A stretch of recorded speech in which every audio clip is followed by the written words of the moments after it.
Congratulations, you fell for the hype. You fled California to dodge income tax, only to become the exit liquidity for a billion-dollar real estate trap. On paper, you own a limestone mansion in Austin. In reality, you're just a high-end tenant for the state of Texas, paying a shadow mortgage that's bleeding your net worth dry while you sit in I-35 traffic. The Austin dream is dead, and your property tax bill is the autopsy.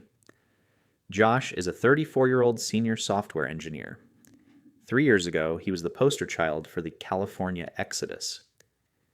He traded a cramped, foggy 2-bedroom in Mountain View for a sprawling 4-bedroom limestone house in Liberty Hill, just north of Austin.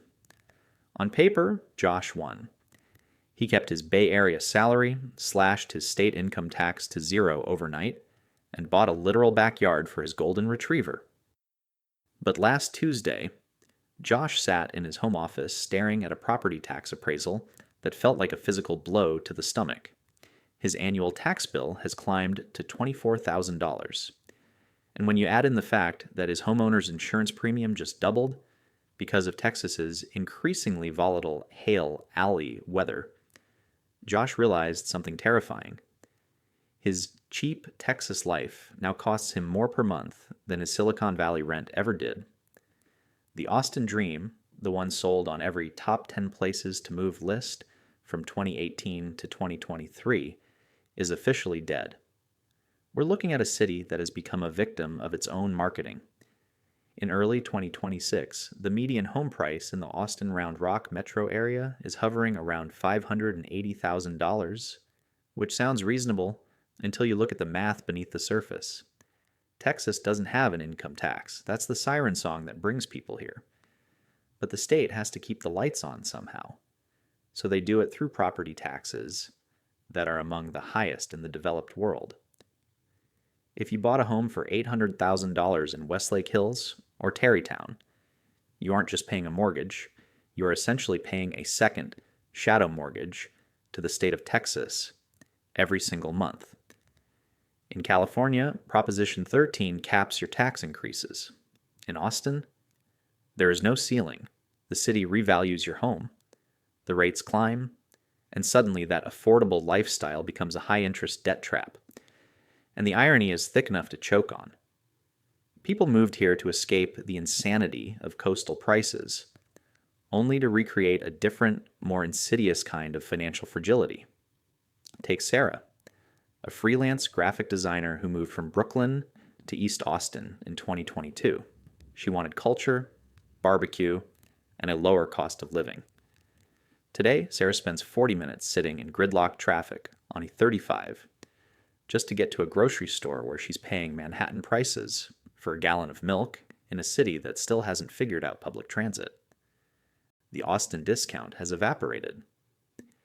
In 2026, the cost of living index for Austin has officially surpassed several major East Coast hubs when you factor in mandatory car ownership, skyrocketing utility bills from a power grid that struggles every summer, and the lifestyle creep of a city trying desperately to be the next San Francisco.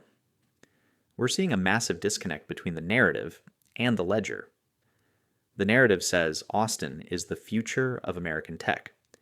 The ledger says Austin is a city where the middle class is being squeezed out by an influx of institutional capital that arrived 5 years too late and is now trying to claw back its margins. If you move to Austin today, you aren't an early adopter. You're the exit liquidity for the people who bought in 2015. You're the one paying the premium for the hype after the party has already started to wind down. And the traffic isn't just a nuisance. It's a drain on your hourly earnings. If you value your time at $50 an hour and you spend 10 hours a week sitting on Mopac, that's $2,000 a month in hidden tax you're paying just to exist in this geography. And for what? The local music venues that made the city famous are being bulldozed to make room for $18 cocktail lounges. The weirdness that acted as the city's social capital has been commodified, packaged, and sold back to the residents at a 300% markup. But here's the real kicker. the thing that Josh and Sarah didn't see coming. The job market is changing. For years, the move to Austin was justified by the big tech gold rush. Tesla, Oracle, Apple, they all planted flags. But in 2026, the remote work revolution has entered a new phase. Companies are no longer paying Silicon Valley wages to people living in Travis County. They've adjusted. They've localized pay scales. So while your expenses have reached coastal levels, your income is being pulled back toward the regional mean. You're trapped in a pincer movement. Your taxes are rising, your insurance is exploding, and your salary is being normalized by an HR algorithm in Palo Alto. This isn't just a bad investment, it's a structural trap, and most people are still walking into it with a smile, thinking they're saving money because they don't see a state tax line on their pay stub. They're looking at the front door, while the money is being hauled out the back window. Wait until you see what happens when the Tesla effect actually hits the secondary market. Everyone thought the arrival of the Gigafactory would be a permanent floor for real estate values. They forgot what happened to Detroit, when the factories were the only thing holding up the sky. To understand why Josh and Sarah are watching their bank accounts bleed out in Central Texas, you have to look at the Texas Miracle for what it actually is. It's a massive, state-sponsored tax arbitrage scheme that has finally run out of room to play. For decades, Texas sold itself as the ultimate bargain bin of the American dream. But in 2026, we've reached a point where the infrastructure is buckling under the weight of that promise. Think of Austin like a vintage muscle car that's been fitted with a jet engine. It looks incredible on the showroom floor. It's lightning fast for a few seconds. But the frame was never designed to handle that kind of torque. Eventually, the metal starts to twist. The mechanism here is something economists call regressive tax displacement. Texas refuses to implement a state income tax. That's the brand. But the state has to pay its bills. And because there's no income tax, the entire burden of funding, schools, roads, and emergency services falls squarely on the shoulders of property owners. In 2026, the average property tax rate in Austin is hovering around 2.15%. That sounds like a boring clerical number until you do the math. That's an annual $17,000 bill on an $800,000 house. A house that would cost you about $6,000 in taxes in California or Washington. This creates a valuation trap. In a booming market, your net worth goes up on paper, but your cash flow dies in reality. You're effectively paying the government for the privilege of seeing your neighborhood get more expensive. It's a landlord-tenant relationship where the state of Texas is the landlord, and they can raise your rent whenever they feel like it. This isn't the first time we've seen a gold rush city eat its own residents. Look back at the Florida land boom of the 1920s. People flooded into Miami and Coral Gables, fueled by that same new frontier energy we saw in Austin back in 2021. The narrative then? Florida was the future of American leisure and commerce. Money poured in. Subdivisions were sketched into the swamps overnight, but the value was based entirely on the expectation of the next person arriving with a bigger check. When the music stopped, the people holding the deeds realized they were paying premium prices for land that didn't have the infrastructure to support the valuation. Austin in 2026 is the 1920s Florida boom, but with fiber optic cables and artisanal coffee. And then there's the Tesla effect. It was supposed to be the safety net. When Elon Musk moved the headquarters to Austin, the assumption was that a permanent class of high-earning engineers would create a permanent price floor. But look at the data coming out of Giga Texas this year. The workforce hasn't just brought wealth. They've brought a localized inflation that has completely decoupled the housing market from local wages. In 2026, the rent-to-price ratio in Austin is one of the worst in the country. It is officially cheaper to rent a luxury apartment in Zilker than it is to own a mid-range home in the suburbs when you factor in the cost of capital. And the tax drag. You're paying a premium for an asset that has zero yield. Then comes the climate tax. We aren't just talking about the heat. Those 60 days of triple-digit temperatures in 2025 took a massive toll on the grid. We're talking about the insurance market. Because of convective storm risks, homeowners' insurance premiums in Austin have surged by 45% in the last 24 months.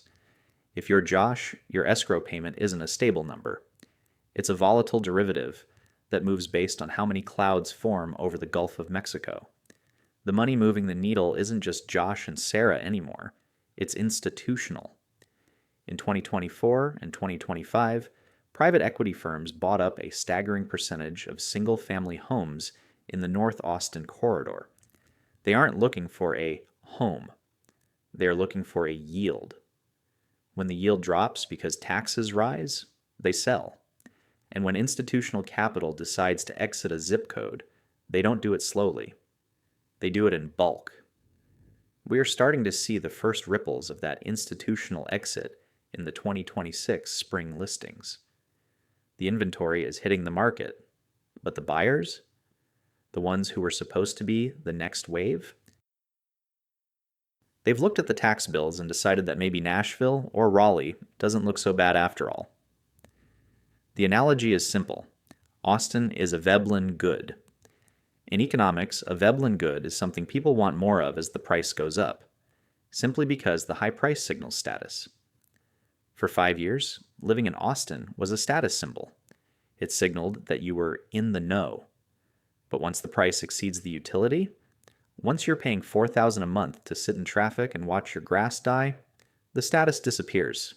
And when the status goes, all you're left with is a very expensive, very hot piece of dirt. The proof is in the outflow data. For the first time in a decade, more college-educated professionals are leaving Travis County than are entering it.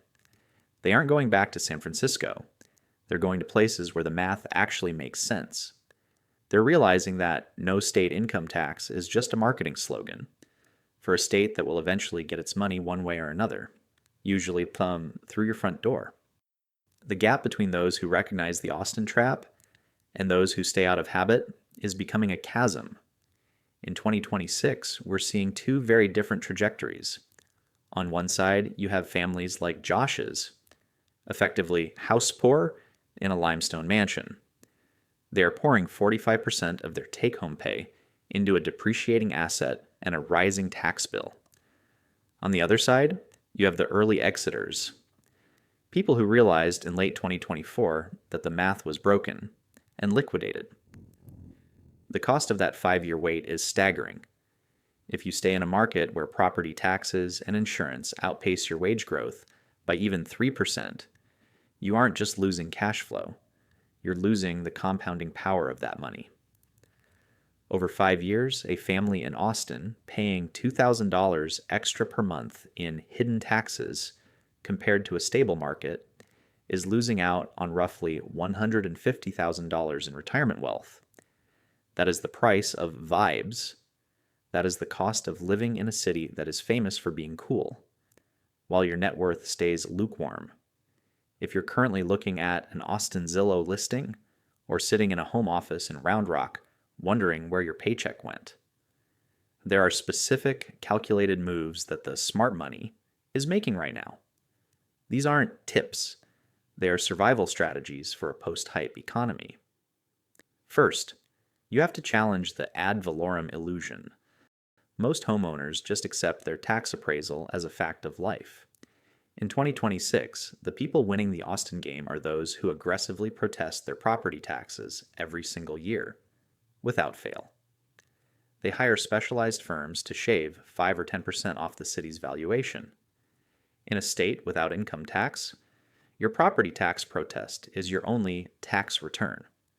If you aren't fighting it, you're voluntarily donating to a system that is already over-leveraged. Second, look at asset relocation within the region.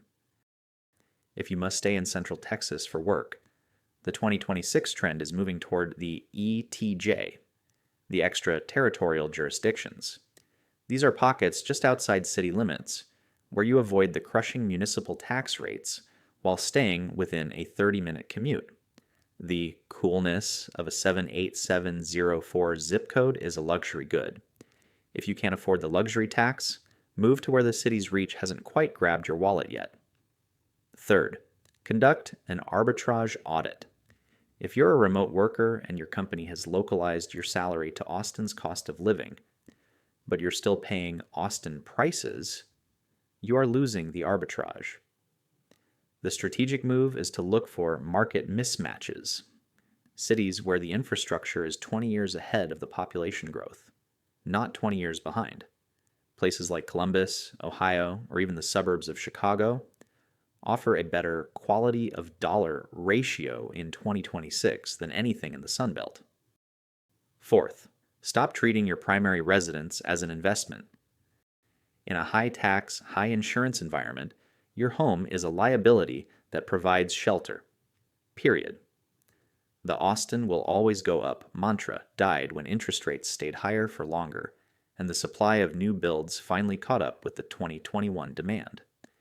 If you're banking on 10% annual appreciation to bail out your high carrying costs, you're gambling. You aren't investing. And finally, consider the rent-to-own flip. In several Austin neighborhoods right now, the gap between a mortgage payment and a monthly rent payment is nearly $1,800. If you sell your home, take your equity, and rent in the same neighborhood, you can often pocket enough cash to max out your 401k and an IRA just from the savings on taxes and maintenance. It feels like a step backward to go back to renting. But in a distorted market, liquidity is king. The people who are thriving in 2026 aren't the ones who followed the herd to the Austin promised land. They're the ones who realized that a no-income tax state is only a bargain if you don't buy the dirt. If you're still waiting for the traffic to get better, for the taxes to level off, or for the weirdness to return, you're waiting for a ghost. The city you're looking for doesn't exist anymore. It's been paved over by a 5-over-1 apartment building with a lobby that smells like overpriced candles. How much of your life are you willing to trade for the privilege of saying you live in the Silicon Hills, while your bank account tells a different story? The math doesn't care about your BBQ. The ledger doesn't care about the live music. Sell the hype before you're the only one left buying it. The Austin dream was sold. The reality is being built. If you prefer financial sobriety to the marketing noise, stick around. Subscribe and stay ahead of the curve as we navigate the shift. Your future self will thank you.